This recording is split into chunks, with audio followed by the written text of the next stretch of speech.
Hi hello welcome back to our channel Prasanna's food and blogs. ఈరోజు video వచ్చేసి నా సప్త శనివారాల వ్రతంలో 4వ వారం నేను ఎలా కంప్లీట్ చేసుకున్నాను, ఏంటి పూజ ఎలా చేశాను అనేది మీకు ఈ వీడియోలో ఉంటుంది. నేను నా 3వ శనివార వ్రతం ఎలా చేశాను అనేది వీడియో తీశాను కానీ అప్లోడ్ చేయడానికి టైం లేక అప్లోడ్ చేయలేదండి. సో ఇంకా ఎడిటింగ్ అదేం అవ్వలేదు, అందుకని ఇంకా డైరెక్ట్గా 4th సాటర్డే ఎలా చేశాను ఏంటి అనేది మీకు చూపిస్తున్నాను. మీరు నా ప్రీవియస్ వీడియో చూసినట్టయితే అక్కడ నేను దేవుడి మందిరంలోనే చేసేసానండి. సో నాకు కొంతమంది చెప్పారు, సో ఈ శనివార వ్రతం అనేది సోమవారం పటం సపరేట్గా పెట్టుకొని చేయాలి అని. అందుకని నేను 3rd సాటర్డే నుంచి విడిగా స్వామివారి పటం తీసుకొని కలిసి మది పెట్టుకుంటూ సపరేట్గా చేసేస్తున్నాను. ఫస్ట్ స్వామివారికి పీఠం అయితే రెడీ చేశానండి. ఆ పీఠం మీద క్లాత్ వచ్చేసి మనం ఎల్లో కలర్ అలా వేసుకోవాలి. నేను ఒక స్వామివారి వీడియో ఫాలో అయిపోయి నేను ఈ పూజ అనేది చేసుకుంటున్నాను. ప్రతి శనివారం ఒకే విధంగా ఉంటుందండి పూజ. ఒక్కొక్క శనివారం ఒక్కొక్క మంత్రాలు అలాంటివి ఏమి ఉండవు, ఒకటే ఫాలో అవుతాము 7 శనివారాలు. సో మనం చేసుకోవాల్సిన ఏంటంటే స్వామివారికి ప్రసాదాలు అవి మన ఇష్టం అండి, మన ఓపిక, మనం ఏవి చేయగలిగి ఉంటే అవి చేసుకోవచ్చు, మన టైం. అండ్ స్వామివారికి ఇష్టమైనవి ఈ నువ్వులు ఉండలు అలాంటివి పెట్టాలి అండి. సో అవి నేను నువ్వులు ఉండలు, బెల్లం అన్నం అండ్ పులిహోర అవి చేశాను ఇంట్లో. ఇంకా వడపప్పు పానకం అవి కూడా పెట్టానండి స్వామివారికి ప్రసాదంగా ఆల్రెడీ ప్రిపేర్ చేసేసుకొని. తర్వాత ఇలా స్వామివారి పీఠం అనేది రెడీ చేస్తున్నాను. స్వామివారి పీఠం రెడీ చేసేసాక క్లాత్ మీద కొంచెం రైస్ అది పెట్టుకోవాలండి పటం కింద. సో ఇంకా రైస్ వేసేసి ఒక 7 గుప్పెళ్ళు అలా ఇంకా స్వామివారి పటం అయితే పెట్టేశాను. తర్వాత నేను వీటికి మెయిన్గా ఈ పూజకి కావాల్సింది పిండి దీపాలండి. ఈ పిండి దీపాలు నేను కొంచెం రైస్ ఫ్లోర్ తీసుకొని 7 దీపాలకు ఎంతైతే రైస్ ఫ్లోర్ కావాలో అలా రైస్ ఫ్లోర్ తీసేసుకొని అందులో కొంచెం బెల్లం పాలు వేసుకొని పిండిలా కలిపేసుకొని మనం దీపాలు చేసేసుకోవాలండి. ఇంకా అలా దీపాలు చేసుకున్నాక నేను నామాల్లాగా పెట్టేశాను దీపాలకి. అలా 7 దీపాలు చేసేసుకొని పక్కన పెట్టేసుకున్నాను ముందుగా. తర్వాత వచ్చేసి మనం కలశం చేసుకోవాలండి, కలశం ప్రిపేర్ చేసుకోవాలి. ఈ కలశానికి మనం బ్లౌజ్ పీస్ పెట్టాలి కదా, సో నేను ఆ బ్లౌజ్ పీస్ ఇలా రెడీ చేస్తున్నాను. మనం ఈ 7 శనివారాల్లో ఒక బ్లౌజ్ పీస్ని మనం రిపీటెడ్గా వాడొచ్చండి 7 శనివారాలు. లేదు మనం వేరు వేరు తెచ్చుకోవచ్చు అంటే తెచ్చుకోవచ్చు, అది మన ఇష్టం అండ్ ఓపిక. సో నేనైతే ఒకటే వాడుతున్నాను ప్రస్తుతానికి. లాస్ట్ టైం యూజ్ చేస్తున్నాను మళ్ళీ కలశానికి. ఇలా బ్లౌజ్ ప్రిపేర్ చేసుకున్నాక తర్వాత ఒక రాగి చెంబు తీసుకున్నాను అండి కలశానికి. అందులో కొంచెం వాటర్ తీసుకొని పసుపు కుంకుమ అక్షింతలు అండ్ కొంచెం పూలు వేసేసి తర్వాత తమలపాకులు పెట్టుకొని కొబ్బరికాయ పెట్టుకోవాలండి. సో నేను ఆ క్లిప్పింగ్ నేను మర్చిపోయాను పెట్టడం, తర్వాత పెట్టేశాను వాటికి. సో ఈ కొబ్బరికాయలు అనేవి మనం నెక్స్ట్ డే అలా యూజ్ చేసుకోవచ్చు ఇంట్లో. ఇలా కలశాన్ని ప్రిపేర్ చేసుకున్నాక నేను నామాలు వేసుకున్నానండి కలశానికి.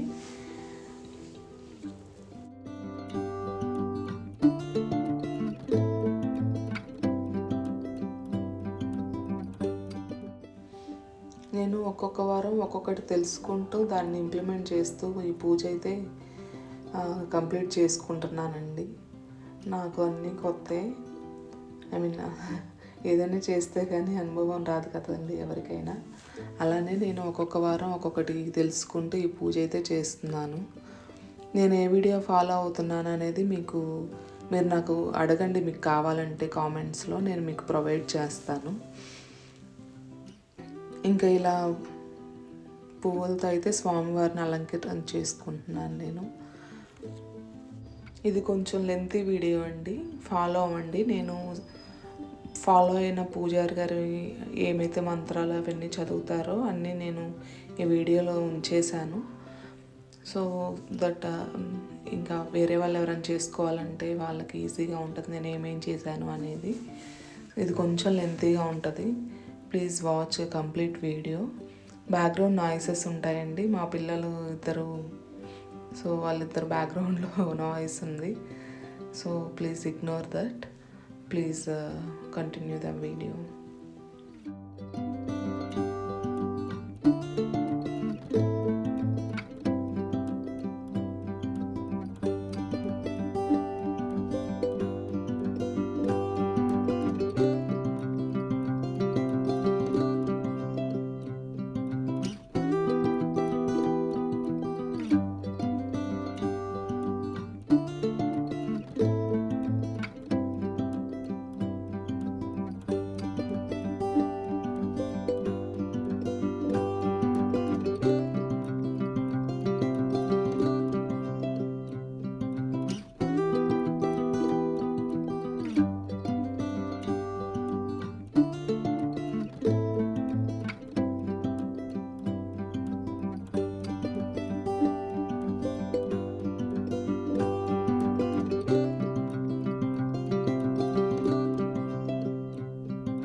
మనం ఏ పూజ చేసినా ఫస్ట్ వినాయకుడికి చేసుకోవాలి, తర్వాతే ఏ స్వామికైనా చేసుకోవాలి కదా అండి. సో అలానే నేను పసుపు గణపతిని ప్రిపేర్ చేస్తున్నాను. నా ప్రీవియస్ వీడియో చూసినట్టయితే నేను అన్నీ క్లియర్గా చెప్పాను. సో ఎవరైతే నా ప్రీవియస్ వీడియో చూడలేదో వాళ్ళకి అర్థమవడానికి నేను మళ్ళీ క్లియర్గా చెప్తున్నాను.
ఒకసారి చేతిలో నీళ్ళు పోసుకొని ఆ ప్లేట్లో వదిలేసేయాలి. ఇప్పుడు 3 సార్లు తాగాలి. ఓం కేశవాయ స్వాహ,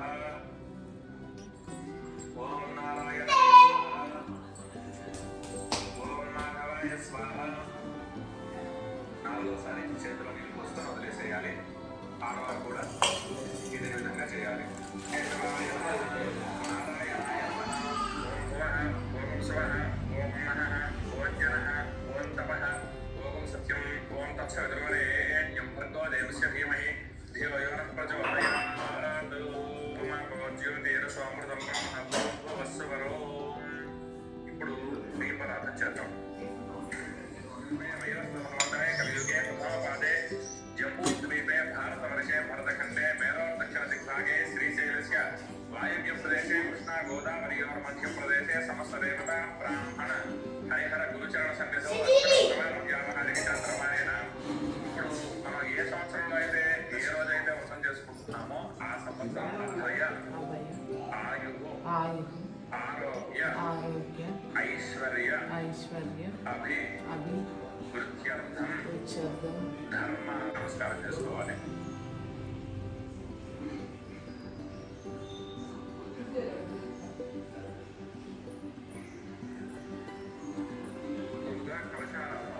మన దగ్గర ఉన్న కలశానికి గంధంతో 3 బొట్లు పెట్టాలి. తర్వాత కుంకుమ పెట్టాలి.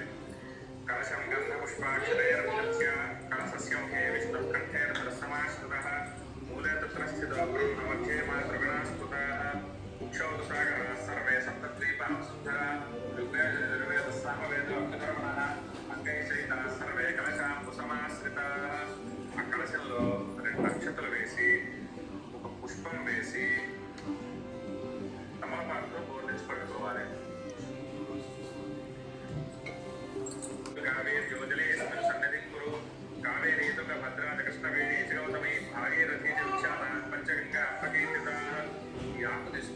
మనం పూజ చేసే ద్రవ్యాలన్నిటి మీద నీళ్లు చల్లాలి, పూజా సామాన్లన్నిటి మీద.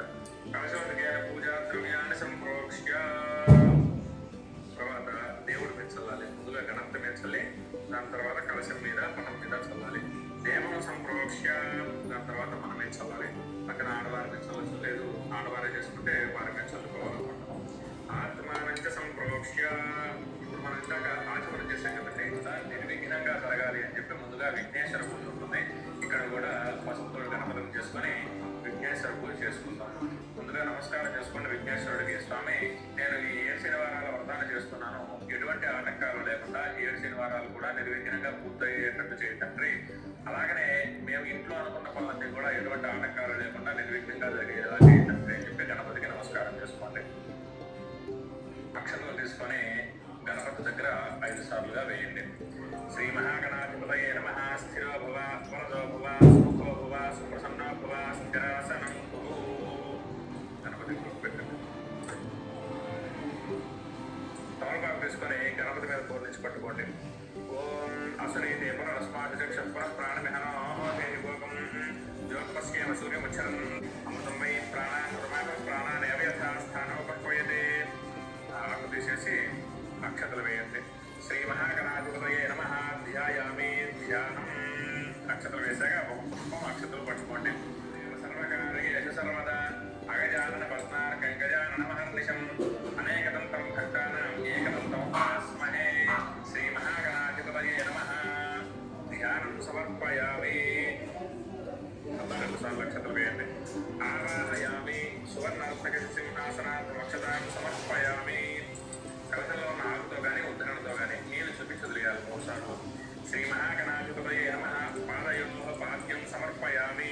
శ్రీ మహాగణాధిపతయే నమః. హస్తయోః అర్ఘ్యం సమర్పయామి. శ్రీ మహాగణాధిపతయే నమః. ముఖే శుద్ధ ఆచమనీయం సమర్పయామి. ఆకుతోటి కానీ ఈ ఉద్ధరణతోటి కానీ స్వామివారి మీద నీళ్లు చదువుతూ ఉండాలి. ఓం నా భవిష్ఠామ యోగవస్థాన ఉద్యానదాతన యోగశివల మోహదస్తస్య భాజయతే. అక్షతలు తీసుకోవాలి, లేదు అంటే వస్త్రం కనుక ఉంటే వస్త్రమైనా తీసుకోవచ్చు. ఓం అభివస్త్ర శోషణాన్యశాఖేనో సుదుగా రోహంతు పుష్పిణీ హరాశ్చ పుండరీ గాణశ్లోకం గణపతయ నమః. పెడుతూ ఉండండి. ఒకవేళ పత్రి కనుక ఉంటే పత్రి అయినా పెట్టుకోవచ్చు. గరిక. ఓం సుఖాయ నమః. ఓం ఏకదంతాయ నమః. ఓం కపిలాయ నమః. ఓం గజకర్ణకాయ నమః. ఓం లంబోదరాయ నమః. ఓం వికటాయ నమః. ఓం విఘ్నరాజాయ నమః. ఓం బాలచంద్రాయ నమః. ఓం గజాననాయ నమః. ఓం వక్రతుండాయ నమః. ఓం సర్పకర్ణాయ నమః. ఓం హేరంబాయ నమః. ఓం స్కందపూర్వజాయ నమః. ఓం సర్వసిద్ధిప్రదాయకాయ నమః. శ్రీ మహాగణాధిపతయే నమః. పుష్పాక్షత పూజాం సమర్పయామి. అగరబత్తీలు వెలిగించుకోవాలి. ఓయం ప్రతిగృక్షతాం. శ్రీ మహాగణాధిపతయే నమః. సమర్పయామి. అక్షతలు వేసి అటొకటి పుష్పం పెట్టి దీపాన్ని స్వామివారికి అత్తాలి. సాధ్యం త్రివత సంయుక్తం మన్హినా యోజితం ప్రియం గృహాణమంగళం దీపం త్రైలోక్య దిగ్రాపః. భక్త్యా దీపం పయచ్చామి దేవాయ పరమాత్మనే.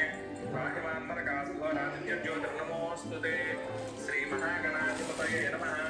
దీపం దర్శయామి. తర్వాత ఒక్కసారి గణపతికి నీరు చూపించలేయాలి. ధూపదీపానంతరం శుద్ధ ఆచమనీయం సమర్పయామి. ఇప్పుడు నైవేద్యంగా గణపతికి సమర్పించడానికి ఏదైతే ఉంటుందో అది పెట్టుకోవచ్చు. ఓ పండు పెట్టచ్చు, లేదు నీరు చూపించలేయాలి స్వామివారికి. శ్రీ మహాగణాధిపతయే నమః. మధ్య పానీయం సమర్పయామి. అమృతాభిధానమసి ఉత్తరాభూషణం సమర్పయామి. హస్తౌ ప్రక్షాళయామి. పాదౌ ప్రక్షాళయామి. ముఖే శుద్ధ ఆచమనీయం సమర్పయామి. తర్వాత తాంబూలం తీసుకోవాలి. 2 పండ్లు, 2 తమలపాకులు, 2 మొక్కలు. అవి లేకపోతే అక్షతలు తీసుకొని దాన్ని తాంబూలంగా భావిస్తూ అక్కడ స్వామివారి దగ్గర అక్షతలు వేయాలి. భోగి ప్రసమాయుక్తం నాగవల్లి ఇతవైర్యుతం ముక్తాచూర్ణ సమాయుక్తం తాంబూలం ప్రతిగృక్షతాం. శ్రీ మహాగణాధిపతయే నమః. మంగళ నీరాజనం దర్శయామి. ఒకసారి నీరాజనానంతరం శుద్ధ ఆచమనీయం సమర్పయామి. నమస్కారం చేసుకోండి. హర నమః పార్వతీపతయే. హర మహాదేవ హర. తర్వాత అక్షతలు పుష్పం తీసుకొని నమస్కారం చేసుకోవాలి. ఓం సుముఖశ్చైక దంతశ్చ కపిలో గజకర్ణకః లంబోదరశ్చ వికటో విఘ్నరాజో గణాధిపః మనస్సులో గణపతికి ప్రదక్షిణ చేసుకుంటారు. యాని కాని చ పాపాని జన్మాన్ తలకృతాని చ తాని తాని ప్రణశ్యంతి ప్రదక్షిణ పదే పదే పాపోహం పాపకర్మాహం పాపాత్మా పాపసంభవః త్రాహి మాం త్వయాదేవ శరణాగతవత్సల అన్యథా శరణం నాస్తి త్వమేవ శరణం మమ తస్మాత్ కారుణ్య భావేన రక్ష రక్ష గణాధిప శ్రీ మహాగణాధిపతయే నమః. ఆత్మప్రదక్షిణ నమస్కారాన్ని సమర్పయామి. అక్కడ అక్షతలు వేసి నమస్కారం చేసుకోవాలి. त्रैवास्तानि धर्माणि प्रधानान्यासन्ते हनाकं महिमानस्यन्ते यत्र पूर्वे साध्याः सन्ति देवाः श्रीमहागणाधिपतये नमः. యథాస్థానం ప్రవేశయామి. ఆ గణపతి ఉన్న ప్లేట్ తీసుకొని ఈశాన్య భాగంలో పెట్టుకోండి, లేదు అంటే ఒక పక్కన పెట్టుకోండి. యథాస్థానం ప్రవేశయామి. శోభనార్థే క్షేమాయ కులరాగమన.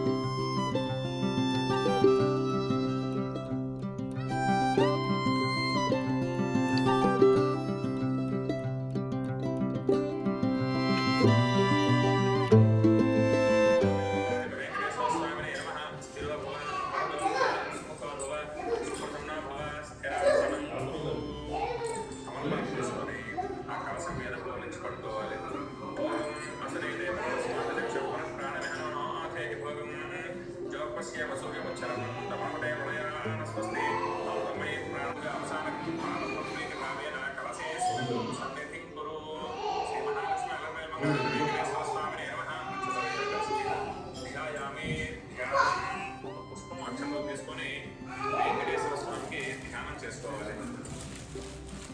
శాంతాకారం భుజగశయనం పద్మనాభం సురేశం విశ్వాకారం గగన సదృశం మేఘవర్ణం శుభాంగం లక్ష్మీకాంతం కమలనయనం యోగి హృద్యానగమ్యం వందే విష్ణుం భవభయహరం సర్వలోకైకనాథం మేఘశ్యామం పీతకౌశేయవాసం శ్రీమత్సాంగం కౌస్తుభోద్భాసితాంగం పుణ్యోపేతం పుండరీకాయతాక్షం విష్ణుం వందే సర్వలోకైకనాథం క్షీరసముద్రగాధిపతయాం శ్రీరంగధామేశ్వరీం దాసీభూత సమస్తదేవనితాం లోకైకదీపాం పురాం శ్రీమన్మందగదాక్షలబ్ధం సమర్పయామి. అలానే అమ్మవార్లకి స్వామివారికి చేతులకు నీళ్ళిస్తుండగా భావిస్తూ నీళ్ళు చూపించగలిగాలి. హస్తయో అర్ఘ్యం సమర్పయామి. అలానే అమ్మవార్లకి స్వామివారికి ఆచమనం చేస్తున్నట్టుగా నీళ్లు తాగడానికి ఇస్తున్నట్టుగా భావిస్తూ నీళ్ళు చూపించగలిగాలి. శ్రీ మహాలక్ష్మి వెంకటేశ్వర స్వామినే నమః. ఆచమనీయం సమర్పయామి. అక్కడ స్వామివారు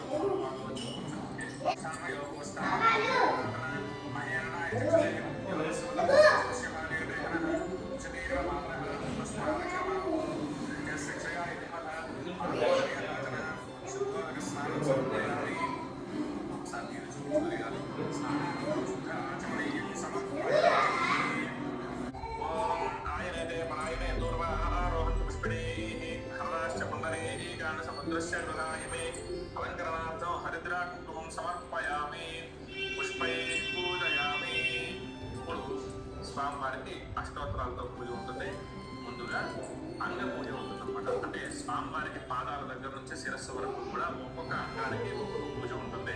ఆ పుష్పాలు తీసుకొని పూజయామి. అంటే స్వామివారి చీలమండలం. ఓం శ్రీ ప్రదాయకాయ నమః. జానుని పూజయామి. స్వామివారి పిక్కలు. పదీపతయే నమః. జింగే పూజయామి. అంటే స్వామివారి మోకాళ్ళు. ఓం జ్ఞానప్రదాయ నమః. పూజయామి. స్వామివారి. ఓం శ్రీనివాసాయ నమః. కటి పూజయామి. కటి అంటే మూలధార స్వామివారి కటి పూజయామి. ఓం మహాభాగాయ నమః. స్వామివారి పుట్టు. ఓం నిర్మలాయ నమః. ఉదయం పూజయామి. స్వామివారి పుట్ట. విశాఖాయ నమః. ఉదయం పూజయామి. స్వామివారి ఉదయం. ఓం పరిశుద్ధాత్మనే నమః. స్థలం పూజయామి. స్వామివారి వక్షస్థలం. వక్షస్థలం పూజయామి. ఓం పురుషోత్తమాయ నమః. అమృతాయ నమః. ఓం మాధవాయ నమః. ఓం శ్రీకృష్ణాయ నమః. ఓం శ్రీహాయ నమః. ఓం గణపతాయ నమః. ఓం శ్రీహరాయ నమః. ఓం సర్వేశాయ నమః. ఓం గోపాలాయ నమః. పురుషోత్తమాయ నమః.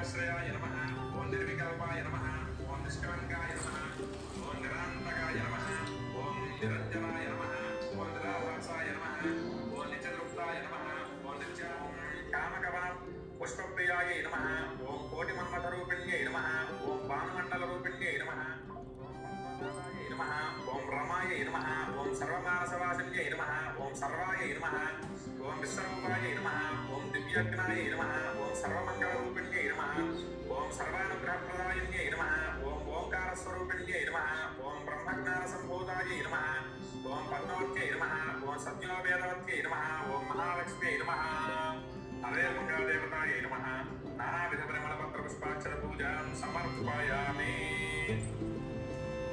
తర్వాత ఒక తమలపాకు తీసుకొని ఆ కలశం ముందు ఇలా పెట్టుకోండి.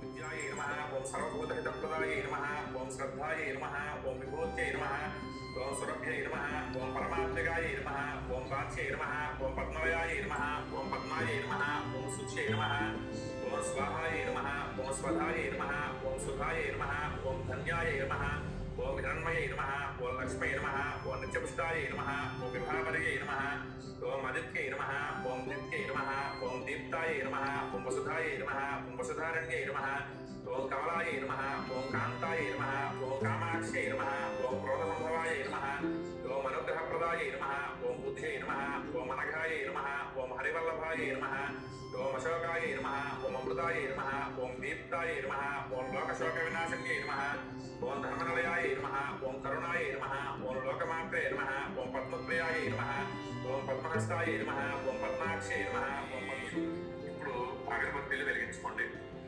లేదు ఇంతకుముందు వెలిగించిన అగరబత్తీలు ఉంటే ఆ అగరబత్తీలు తీసుకోండి. అగరబత్తీలు అనుకోండి. సర్వదేవానాం రూపోయం ప్రతిగృక్షతాం శ్రీ మహాలక్ష్మి అలంకారే వెంకటేశ్వర స్వామినే నమః ధూపమాఘ్రాపయామి. దీపం 7 ఒత్తులు కలిపి ఒక ఒత్తిగా పిండి ఒత్తి పెట్టుకున్నారు కదండి, దాన్ని వెలిగించుకోండి. ఆ 7 పిండి ప్రమిదలు చేసుకున్నారు కదండి, అవి సాయంత్రమైనా వెలిగించుకోవచ్చు, అలానే ఉదయమైనా వెలిగించుకోవచ్చు. ఓం శ్రేయకాంతాయ కళ్యాణ కథయే నథయే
ధూపదీపానంతరం శుద్ధ ఆచమనీయం సమర్పయామి. ఒక్కగా కొట్టండి మీ దగ్గర. ప్రాతకాల పూజ చేసుకుంటాం, అంటే ఉదయం పూజ చేసుకుంటున్నాం స్వామివారికి. మనం ఉదయం కూడా పూజ చేసుకునేటప్పుడు వడపప్పు, పానకం అలాగే చెప్పులు పెడితే సరిపోతుంది ప్రసాదంగా. సాయంత్రం పూజ చేసుకునేటప్పుడు ఈ నువ్వులుండలు, చిమ్మిరుండలు అవి ఏవి చేసుకుంటే అవి 7 చొప్పున స్వామివారికి చేయాలి. ఒకవేళ ఒకటే పూట సాయంత్రం కానీ ఉదయం కానీ చేసుకుంటున్నారంటే ఈ నివేదనలు కలిసి ఒకేసారి పెట్టచ్చు. అలాగే 7 రోజులు కూడా ఒకేసారి వెలిగించుకోవచ్చు. ఇప్పుడు వడపప్పు, పానకం, కొబ్బరి చిప్పలు, అరటి పండ్లు పెడుతున్నాను. ఆకు తీసుకొని ఆ ప్రసాదాల మీద నీళ్లు చల్లండి. ఓం గుర్తు యథాశక్తి మధ్య మధ్య పానీయం సమర్పయామి. అయిన తర్వాత 5 సార్లు నీళ్లు చూపించగలిగారు వారికి. మధ్య మధ్య పానీయం సమర్పయామి. అమృతాభిధానం ఉత్తరాభోషణం సమర్పయామి. హస్తౌ ప్రక్షాళయామి, పాదౌ ప్రక్షాళయామి, ముఖే శుద్ధ ఆచమనీయం సమర్పయామి. తర్వాత ఒక తాంబూలం పెట్టుకోవాలి. 2 ఆకులు, 2 ఒక్కలు, 2 పండ్లు.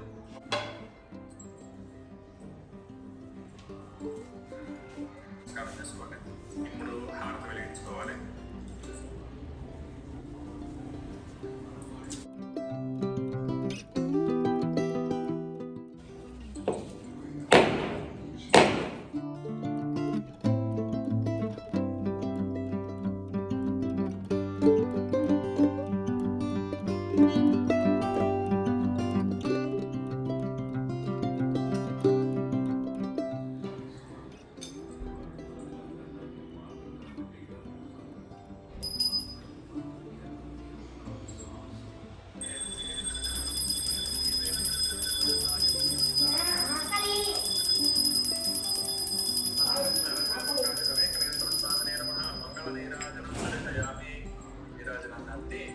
నీళ్లు చూపించదయాలి స్వామివారికి. నీరాజనానంతరం శుద్ధ ఆచమనీయం సమర్పయామి. రక్షాంధారయామి. కళ్ళకత్తుకోండి. 7 కొండవాడ వెంకటరమణ గోవింద గోవింద. పాపం పాపకర్మం పాపాత్మా పాపసుభవ దాహిమాం కృపయా దేవ శరణాగతవత్సల అంజనా శరణం నాస్తి త్వమేవ శరణం మమ తస్మాత్ కారుణ్య భావేన రక్ష రక్ష జనార్దన. శ్రీ మహావిష్ణువు వెంకటేశ్వర స్వామి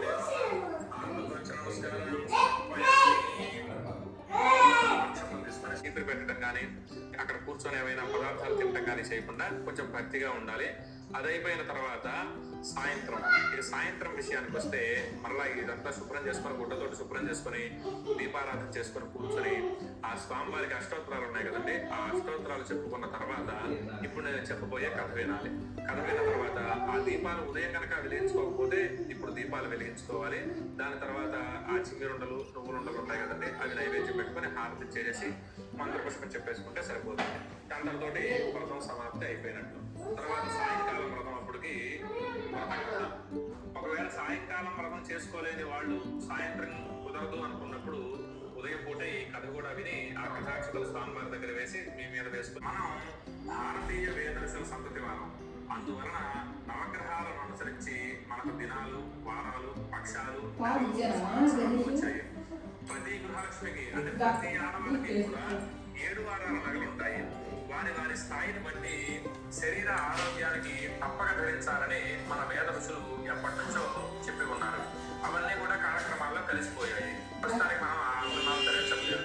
ఆదివారం సూర్యుడికి ప్రీతి కాబట్టి ఆ గ్రహానికి సంబంధించిన కెంపు పొదిగిన ఆభరణాలు ధరించేవారు. అలాగే 7 వారాలకు ఆయా గ్రహాలకు పూజ చేసేవారు, నవగ్రహారాధన చేసేవారు. ప్రజలు అందరి దేవతలను 7 రోజులు ఆరాధిస్తారు. కానీ శనైశ్చరుడు, శని భగవానుడు వచ్చేసరికి దూరంగా వెళ్ళిపోతారు. దానికి కారణం ప్రజల్లో శనిదేవుడు గురించి తెలియకపోవడమే. అందువలన శనైశ్చరుడు సర్వదేవతా చక్రవర్తి అయిన వెంకటేశ్వర స్వామిని గురించి ఘోరమైన తపస్సు చేశాడు. ఆ తపస్సుకు మెచ్చి శ్రీ వెంకటేశ్వర స్వామి వారు శనైశ్వరుడికి ప్రత్యక్షమై, శనైశ్వర నీకు ఏం పరం కావాలో కోరుకో అన్నాడు. అప్పుడు శనైశ్వరుడు అంటున్నాడు, స్వామి నా పేరు వింటేనే భయపడుతున్నారు ప్రజలు. శనివారం నాడు స్నానాలు ఆచరించి పూజించిన వారికి వారం రోజుల్లో వచ్చే పుణ్యఫలం ఆ ఒక్క రోజులోనే ఫలితాన్ని ఇచ్చేటట్లుగా అనుగ్రహింపండి స్వామి అని చెప్పి శనైశ్వరుడు వెంకటేశ్వర స్వామిని కోరుకుంటాడు. ఆ వెంకటేశ్వర స్వామి, ఒక శనైశ్వర నీ కోరిక ప్రకారం భక్తులు నిన్ను కొలిచి శనివారం నాడు పూజిస్తే గొప్ప ఫలితం లభిస్తుంది. అంతేకాదు శనివారంలో నేను కలిసి ఉంటాను. ప్రజలు భక్తి ప్రపత్తులతో శనివార వ్రతాన్ని ఆచరిస్తే వారికి నేను ఇచ్చిన పుణ్యఫలంలో నేను వారికి సంపూర్ణ పుణ్య ధర్మ ఫలాన్ని ప్రసాదిస్తాను అని శ్రీ వెంకటేశ్వర స్వామి అభినవించారు. ప్రతి వారు నియమంగా 7 శనివారాల వ్రతాన్ని ఆచరిస్తారో వారికి శనైశ్వరుడు శ్రీ వెంకటేశ్వర స్వామి సర్వభాగ్యాలను ఇచ్చి రక్షిస్తారు. ప్రజలందరూ కూడా అప్పటి నుండి 7 శనివారాలు శనివార వ్రతాన్ని ఆచరిస్తూ సమస్త కార్య విజయాలతో పుణ్యఫలాన్ని పొంది ఆనందంగా జీవిస్తూ ఆనందాన్ని అనుభవిస్తూ ఉన్నారు. శనివార వ్రత విధానం గురించి తెలుసుకుందాం. ఈ శనివార వ్రతం బ్రాహ్మీ ముహూర్తంలో అనగా తెల్లవారుజామునే 4 గంటలకే లేచి శిరస్నానం చేసి పసుపు వస్త్రములపై స్వామివారి చిత్రపటమును కలశపు స్థాపన చేయాలి. నలుపు రంగు వస్త్రాన్ని కట్టుకుని శనైశ్వరుని పారాయణ శ్లోకాలు చదివి, ఇక్కడ కథలో నలుపు వస్త్రాలు ధరించాలి అని ఉంది. మన శక్తి అనుసారం నలుపు వస్త్రాలు అంటే నలుపు వస్త్రాలు, ఏ వస్త్రాలు అంటే ఆ వస్త్రాలు ధరించి ఈ శనైశ్వరుడికి సంబంధించిన శ్లోకాలు చదువుకోవాలి. గోవిందనామాలు చదువుకోవాలి. చిమ్మిలి మహా నైవేద్యంగా సమర్పించాలి. చిమ్మిలి అంటే నువ్వులతో చేసింది స్వామివారికి సమర్పించాలి. అలానే సాయం సమయాన పసుపు రంగు బట్టలు కట్టుకోవాలి. ఎల్లో కలర్ వస్త్రాలు ఉంటే ధరించవచ్చు, లేదు అంటే మనం ఏదైనా వస్త్రాన్ని ధరించుకోవచ్చు. శ్రీ వెంకటేశ్వర స్వామికి షోడశోపచార పూజ చేసి అష్టోత్తర శతనామాలతో పూజ చేసి మహానివేదనగా చక్కెర లడ్డూలు సమర్పించాలి. వ్రత కథ చెప్పుకోవాలి. రాత్రికి ఒకరికి భోజనం పెట్టాలి. ఆ అతిథిని వెంకటేశ్వర స్వామిగా భావించి ఆ వెంకటేశ్వర స్వామికి భోజనం పెడుతున్నాను భావించి భోజనం పెట్టాలి. ఆ అతిథిని దైవంగా చూసి భోజనం పెట్టి చందన దక్షిణ తాంబూలాదులు అతనికి ఇచ్చి సమర్పించాలి. ఆ తర్వాత వ్రతం ఆచరించిన వారు భోజనం చేయాలి. భోజనం పెట్టాలి అన్నారు. ఒకవేళ అతిథి దొరకలేదు అనుకోండి, అప్పుడు ఏం చేయాలి అంటే ఒక బ్రాహ్మణుడికి స్వయం పాకం ఇవ్వచ్చు. ఒక రోజుకి వండుకొని తినడానికి ఏవైతే అవసరపడతాయో అవి బ్రాహ్మణుడికి ఇవ్వచ్చు. లేదా లేని వాళ్ళకి ఎవరికైనా దానం చేయొచ్చు. లేని వాళ్ళకి ఏదైనా అన్నం పెట్టచ్చు. అలాగే మీ ఇంటి పురోహితులు ఉంటారు, లేదా మీరు ఈ వీడియో చూసి పూజ చేసుకుంటున్నారు, నాకు కానీ లేదా మీ ఇంటి పురోహితులకు కానీ దీని భోజనానికి సంబంధించి డబ్బులైనా పంపించవచ్చు. లేదు అంటే లేని వాళ్ళకి ఎవరికైనా దానం చేయొచ్చు. లేదు ఇవన్నీ నేను కుదురుతుంది భోజనం పెట్టచ్చు అనుకుంటే ఎవరైనా అతిథిని పిలిచి ఆయన వెంకటేశ్వర స్వామిగా భావించి ఆయనకు భోజనం పెట్టచ్చు. ఇలా 7 శనివారాలు నియమనిష్టలతో భక్తితో ఏకాగ్రతతో 7 శనివారాల వ్రతాన్ని ఆచరించాలి. ఈ 7 శనివారాలు సప్తగిరులుగా 7 కొండలుగా ధ్యానించాలి. ఈ వ్రతాన్ని 7 వారాలు నిరాటంకంగా చేసి అనంతరం తలనీలాలు స్వామివారికి సమర్పించాలి. అయితే ఆడవారికి నెలసరి ఇబ్బంది వస్తుంది. ఆ వచ్చిన వారాన్ని ఆపి తర్వాత కంటిన్యూ చేసుకోవచ్చు. ముందు 2 వారాలు చేసుకున్నారు అనుకోండి, మధ్యలో 1 వారం ఆగిపోయింది, తర్వాత 3వ వారం నుంచి కంటిన్యూ చేసుకోవచ్చు. దాని గురించి ఆలోచించాల్సిన పని లేదు, దానికి ఎటువంటి ఇబ్బంది ఉండదు. తర్వాత మనకి దగ్గరలో ఉన్న వెంకటేశ్వర స్వామి దేవాలయానికి ద్వారకా తిరుమల కానీ లేదా తిరుపతి కానీ వెళ్ళి స్వామివారికి నీలాలు సమర్పించవచ్చు. అలా కుదరలేదు అంటే ఎప్పుడో ఒకసారి మీకు కుదిరినప్పుడు స్వామివారిని దర్శనం చేసుకుని తలనీలాలు సమర్పించి రావచ్చు. ఆడవారు మాత్రం తలనీలాలు ఇవ్వకూడదు, కత్తెరలు ఇవ్వచ్చు. దాని గురించి మళ్ళీ వేరే వీడియోలో చెప్తాను. ఈ 7 శనివారాల వ్రత కథ విందాం. ఒకనొక కాలంలో మహాభక్తితోటి ఒక పతివ్రత దంపతి శ్రీ వెంకటేశ్వర స్వామి వారిని నిత్యము పూజ చేస్తూ ఉండేవాడు. ఇలా కొన్నాళ్ళు జరుగుగా పరమపావనమైన కాశీ నుంచి ఒక బ్రాహ్మణోత్తముడు ఆతిథ్యానికి వచ్చాడు వాళ్ళ ఇంటికి. ఆ దంపతులిద్దరూ అతనిని దివ్యాతిథిగా పూజించి ఆ అతిథిని వెంకటేశ్వర స్వామిగా తలిచి అతనికి సర్వ అతిథి సత్కారాలు హృదయపూర్వకంగా చేశారు. అనంతరం అతను విశ్రాంతి తీసుకుని ఆ దంపతులిద్దరినీ కూడా తన దగ్గర కూర్చోమని వారి జాతకం ఓ పుణ్యశాస్త్రి, నీ భర్త జాతకం గోచార రీత్యా శనైశ్వరుడు క్రూరంగా ఉండటం వల్ల అపమృత్యువాత పడగలడు. దీనిని నివారించడానికి నీవు పవిత్ర హృదయంతో 7 శనివారాలు శ్రీ వెంకటేశ్వర స్వామికి భక్తి ప్రపత్తులతో శ్రీ ఏడుకొండల స్వామి వ్రతాన్ని ఆచరించు. నీ భర్త రక్షణ నీ అందే ఉన్నది. ఈ 7 శనివారాలు కూడా ఏకాగ్రతతో శ్రీ వెంకటేశ్వర స్వామిని భక్తితో అర్చిస్తే నీ భర్త ఈ గండం నుంచి బయటపడతాడు. అనగా ఆ పుణ్యవతి అతడు చెప్పినట్లుగానే మనస్సులో శ్రీ వెంకటేశ్వర స్వామిని 7 వారాల వ్రతాన్ని నిర్విఘ్నంగా జరిగేలా ఆశీర్వదించు స్వామి అని చెప్పి ఆ వెంకటేశ్వర స్వామికి నమస్కారం చేసుకుంది. మొదటి శనివారం నాడు బ్రహ్మ ముహూర్తంలోనే లేచి స్నానం చేసి శుచి పూజాపీఠాన్ని ఏర్పాటు గావించి దానిపై పసుపు రంగు వస్త్రాన్ని పరిచి తిరునామము, శంకు చక్రాలు, చిత్రపటం, స్వామివారి చిత్రము మరియు కనకస్థాపన చేసి విఘ్నేశ్వరుణ్ణి పూజించింది. అనంతరం శ్రీ సప్తగిరి ప్రభువుని హృదయమును ధ్యానించి సుప్రభాతం చదివి మరియు గోవిందనామాలు జపిస్తూ అత్యంత దీక్షతో శనైశ్వర స్వామిని ధ్యానించి భక్తి శ్రద్ధలతో శ్రీ వెంకటేశ్వర స్వామికి చిమ్మి నైవేద్యం పెట్టి పూజ జరిపించింది. మరలా సాయంత్రం వరకు ఉపవాసం ఉండి శ్రీ వెంకటేశ్వర స్వామిని అర్చించింది. ఏడుకొండల స్వామి వారిని షోడశోపచారాలతో పూజ చేసి అష్టోత్తర శతనామాలతో పూజ జరిపి చక్కెర లడ్డూలు మహానివేదంగా గావించింది. అత్యంత భక్తి శ్రద్ధలతో శ్రీ వెంకటేశ్వర స్వామిని అర్చించింది. ఒక పుణ్య పురుషుని అతిథిగా ఆహ్వానించి అతనిని శ్రీ వెంకటేశ్వర స్వామిగా భావించి షడ్రసోపేత భోజనం పెట్టి దివ్య దక్షిణ కర్పూర తాంబూలాలతో సంతుష్టిని గావించింది. అలా పుణ్యవతి భక్తి శ్రద్ధతో అత్యంత ఏకాగ్రతతో 7 శనివారాల వ్రతాన్ని నిరాటంకంగా శ్రీ వెంకటేశ్వర స్వామి వారిని అర్చించింది. ఆ భక్తి శ్రద్ధలకు శ్రీ స్వామి వారు ఆమెకు స్వప్నంలో సాక్షాత్కరించి అంటే కలలో కనపడి, ఓ సతీ, నీ పూజకు నా మనస్సులో ఆనందం కలిగింది. అందువలన నీ భర్తకు శనీశ్వర గండం తొలగింది. అతని రాబో జన్మలో గల ఆయుష్ని ఈ జన్మలోనే సమకూర్చాను. అందువలన నీవు ఇంకా శుభశాంతులతో దీర్ఘ సౌమంగళ్యంతో ఉండువు అన్నాడు శ్రీ వెంకటేశ్వర స్వామి.